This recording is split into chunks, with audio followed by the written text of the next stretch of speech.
Hello everybody, I just wanted to drop in here before the video starts and give an update on my health situation. It's been about 6 months since I've been producing videos, with the exception of a conversation that I was honored to have with Howdy Mikowski. And other than that, I've been pretty quiet on this channel. Those of you who have been following my journey know that I've been dealing with pancreatic cancer since I was diagnosed in September, and it has been quite a process, and I am overjoyed to let folks know that as of the last set of blood tests and CAT scans, I have been given the all clear in terms of there's been no discernible presence of adenocarcinoma in my system. And now that doesn't mean I'm 100% cured. I am still undergoing chemotherapy. I've got 2 more sessions to go, and outside of that, I am so happy to say that I'm just looking forward to living the rest of my life and going back to all of the things that I love. And in the midst of all of that, I really want to find time to continue this podcasting project. I've had the last 8 months to think about things, and I have all sorts of topics swimming around in my head, projects I want to get to, things I want to say, presentations I want to put together, all of which takes an enormous amount of time. Before I continue, I want to thank each and every one of you. All of the love, all of the support that I've received has been really overwhelming and just extraordinary. And all of the emails, all of the messages, thank you so much, and all of the prayers. And I really want you to know that it has worked. Prayer works. And that's one of the things that I've learned more than anything in this whole during this whole process. And it's just the intentions that we set for ourselves and for one another. We really do have the ability to lift each other up, and so I want to share that with all of you. I've met some remarkable people through this podcasting journey, and you've reached out to me. You've sent me letters, you've sent me messages, you've sent me so much support and care, and again, thank you. It's just all deeply, deeply appreciated. I would be remiss if I didn't continue to plug a GoFundMe that my dear sister set up for me and my family to help us get through this time. My workload has been about 50% for the last few months. I've been able to manage some architecture work. I'm actually extremely excited about the project that I've been nurturing, and I'm just very proud of what's come out of the process. But I've been actively working on architecture projects only slowly, so my income has been greatly reduced, and so any amount of material support that you care to send this way as well would again be very appreciated, and many of you already have, and thank you for that. So without further ado, I have one further announcement. I'm in a movie, and the movie is called Old World Order, and the director, Sean Hibbler, reached out to me after I reached out to him, after I heard him on Tinfoil Hat talking about old world architecture and all of these topics that are near and dear to our hearts. And I had not heard of him before that. I just really liked what he was talking about on Tinfoil Hat, and so yeah, we connected, and he was very responsive and very excited to have someone who has spent 20 years or more practicing architecture join the project. So he flew up to Seattle and interviewed me, and that was actually before my surgery, which I actually had to have 2 surgeries, one to remove the pancreatic tumor, and then a follow-up surgery due to complications 2 weeks later, and I was in the hospital for 9 days after that. So I spent a total of 2 weeks in the hospital during a 3-week time period. But right before that is when Hibbler came up and interviewed me. So I was, you'll see, if you watch the movie, I was almost keeled over in pain just from the pancreatitis and all the difficulties of just being at that stage in the process. So I hope that demonstrates how much my heart is in this game. And I do this for the love of it. I do it for the passion, and I do it to share with all of you what is going on in my mind in regards to the old world and the world that we lost and the world that we stand to gain if we can look squarely at the past. And so the video that is coming is a rebroadcast of presentations that I put together on electric architecture, what I could like to call electric architecture.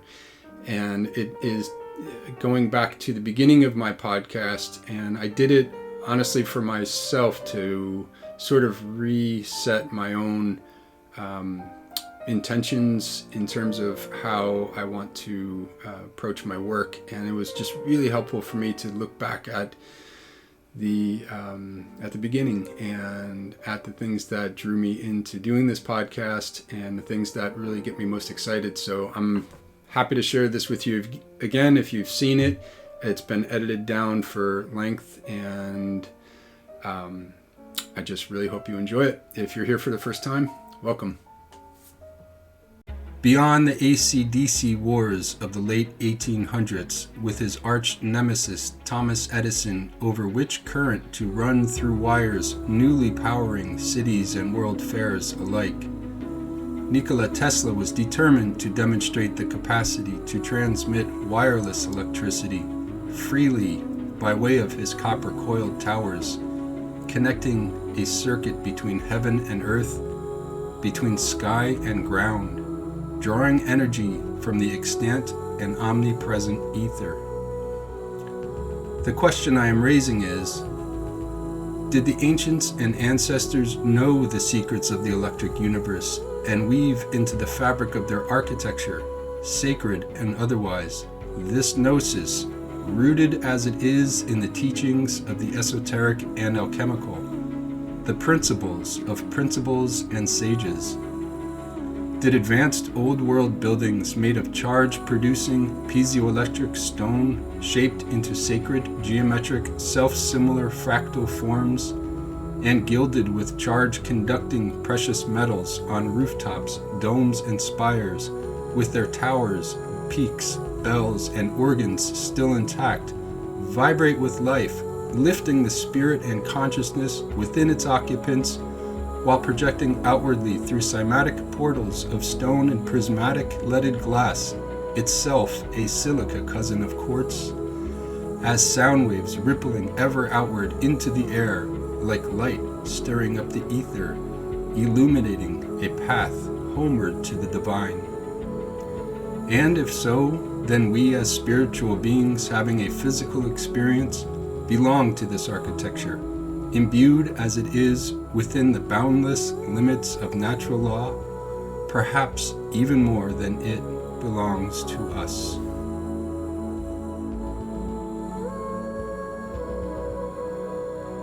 I thought it'd be a good idea to take a deep dive, step-by-step, sort of a 101 approach to plasma physics. There's been a lot of discussion of electric universe theory. And, I've been doing like these deep dive research investigations into old world architecture. And so on the one hand, it's like what happened and where did it go and who built it and when. And on the other side is what were these buildings doing? So what I'm introducing is electric universe theory versus mainstream physics. And on the one hand, we have, what the mainstream brings us with its grid and its scarcity and its mess. And on the other hand, we have electric universe theory, which is based on just an infinite access to an infinite source of divine energy. So on the one hand, we have with the electric universe theory, it's premised upon experimentation and observation, which is the old alchemical tradition, right? And on the other hand, we have theoretical mathemagics, where we have a high priest class, and they're the only ones that are credentialed enough to interpret phenomena through more and more, just throwing more and more equations at it. Yeah, and also what's so special about electric universe theory is that any child can understand it because you can see it, you can touch it, you can experience it. And so this also goes back to our direct experience.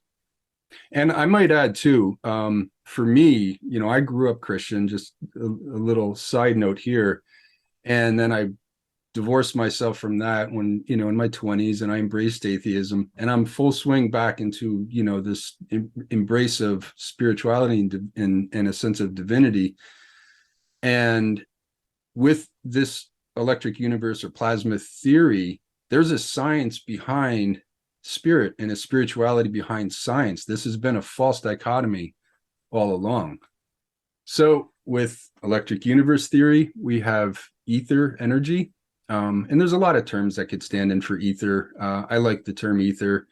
It dovetails nicely with energy. We have prana, we have chi, it's that ethereal primordial soup that we're all part of, the matrix that we all exist within, versus mainstream physics gives us the vacuum of space. And it also implies that we're disparate objects floating around separate from one another, whether it's planets or whether it's human beings. Any science sufficiently advanced is indistinguishable from magic. The Yes, C. I couldn't Clarke. agree more. And just Love a this. note about this Michelson-Morley experiment, they based their dismissal of the ether on an experiment that was done with light in 1880 technology. Yes. So toroids. There it So is. we have the Big Bang, Genesis, versus the cycles of time. That reality folds back in on itself. And you mentioned toroidal fields, Right. right? Like And so a it's almost Mobius like strip, yeah. the Big Bang. Can you see my mouse here? It's almost like they're just dealing with like one half of the equation. They're dealing with the outward emanation, but they're not, they haven't zoomed out enough on the phenomena. I'm gonna Experience cry. reality. You've Oh, nailed yeah. more than most physicists that I've seen. This is great. So, one I think really critical aspect of electric universe theory is the nature of stars and most immediately our sun. So what we have from the mainstream is that a star is a nuclear furnace that's organized through gravity, gravitational accretion of like a nebula cloud. And then there's sufficient inward pressure that it starts the nuclear combustion process. But one thing that's, well, there's a lot of things that are really problematic with it, is that when they look into sunspots, they see darkness, which indicates cool, closer to the core. Whereas the surface, I think, is like something like 6,000 degrees Celsius, but the corona is millions of degrees Celsius.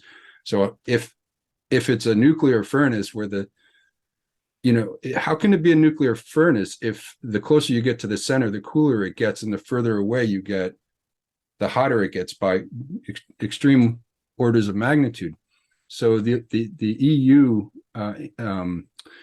answer to that is that stars are like pearls on a string. They're organized along what they refer to as Birkeland currents, that are giant plasma filaments that drift through space. I mean, we're talking like at the largest scale imaginable, and that they act like strings, and along those strings there's pinch points where you have these interweaving filaments. Well, and just to kind of tie a bow on it, if we look at it electrically, that stars, basically what this is suggesting is that stars are powered from without, which could provide an answer for why it's hotter in the corona. God, I love this. I love this show. You guys are incredible. Now, we have, on the one hand, we have gravity plus dark matter, and I'll explain that in a moment, versus gravitation and radiation, which we get from Walter Russell. Now, gravity plus dark matter is because, as I understand it, they were able to finally observe galaxies. And what they couldn't understand was how galaxies just don't spin themselves apart through centripetal force. If they were organized simply through gravity alone, and the mainstream puts forward that gravity is the strongest force in the universe, and galaxies, solar systems, planets, stars are organized primarily, again, through gravitational accretion. But if that were true, the galaxies would spin themselves apart unless there was a counter force sufficient to hold it together. Hence, dark matter, something we can't see, we can't experiment upon. We can only, again, go refer to the mathematicians. What I love about this, also the Walter Russell diagram, is that comports with what we experience. It's the inward and outward breath. It's the yin and yang, as above, so below. So now we have light, just the nature of light. And on the one hand, the mainstream, there's a particle wave duality, versus the electric universe theory puts forward that it's neither. Light is an agitation of the ether. And like Nikola Tesla, the way he put it is, light is nothing but a sound wave in the ether. You know what this makes me think of too is entanglement, or this idea of spooky action at a distance. And it's like, it had them scratching their heads, or Einstein didn't like this idea, right, of quantum entanglement, where you can manipulate an electron here, and then, I don't know, 1,000 miles away, the entangled electron is affected. Yep. But if we have, you mentioned the word fluid, if we have this etheric fluid, then there's a medium through which they can be instantaneously attached. Exactly. Electric architecture and this idea of electoral culture has been floating around. And so, what are practical applications of all this, plasma theory, electric universe theory that we're talking about? We look at Antiquitech in old world architecture. And then there's also this idea that we can, tap into this all around us, free all the time, etheric energy, and bring it down and supercharge our plants. Pyramids, hyper focus, electromagnetic energy, and these stone towers. And I might have even been to this particular one in Ireland. And then there's, a lot of talk about how the crops and the grass around these stone towers grows extremely well. So yeah, that's it.